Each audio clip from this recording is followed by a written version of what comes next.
मोगाळ भुरग्यानो, ह्या ल्हान काणयां द्वारे जिवितांत उसलीं मावल्यां उखल दवरचो म्हजो उद्देश जावन आसा.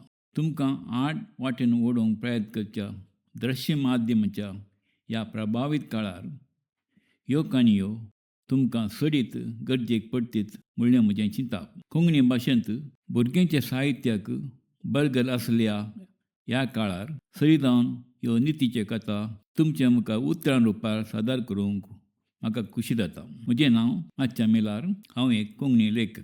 काणी आसा रयत आनी ताचे पूत. एका रयताक तेग जाण पूत आसले. साबार फावटी ते एकामेका दगड पडटाले. एकवटान सांगाता काम करूंक, सांगाता रावंक ते कुशी दाखयनातले. तांचे इतल्याकच काम करून पळयताले. तांकां सांगाता हाडूंक कितले प्रयत्न केल्यारय बापायची बूद बाळो बिलकूल आयकनातले. ताणें सांगिल्लें खंयचेंय पाळिनातले. हांची कठीण स्थिती पळोवन बापायक वाट खंत जाली.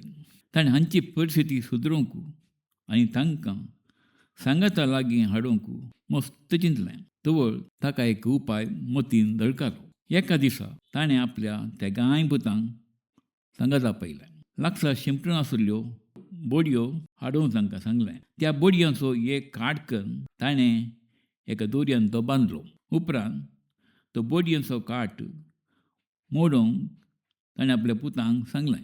तेगाय पुतांनी बडयांचो काट कुटके करूंक आपलें सर बळ घालून प्रयत्न केलें. पूण तांकां तेगांयकी तो काट कुटके करूंक साध्य जावंक ना. उपरांत बापायन त्या बडयेचो काट सुटयलो आनी तांतली एक एक बडी काडून ती मोडूंक ताणें सांगलें.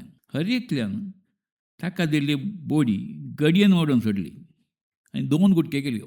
तर बापाय सांगूंक लागलो, म्हज्या भुरग्यानो, तुमी पळयलें मूं, तुमी त्या बडयेच्या काटा बरी एकवटान रावल्यार कोणीय दुस्मान तुमकां सलोवंक शकचो ना. तुमी एकामेकाक दगड पडल्यार आनी तुमी एक एकलस आसल्यार तुमी सलवून वचूंक आसात.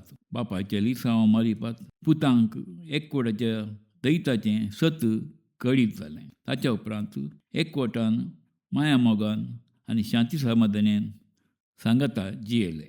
ह्या काणयेची नीत एकवटांत सरीत बाळ आसा.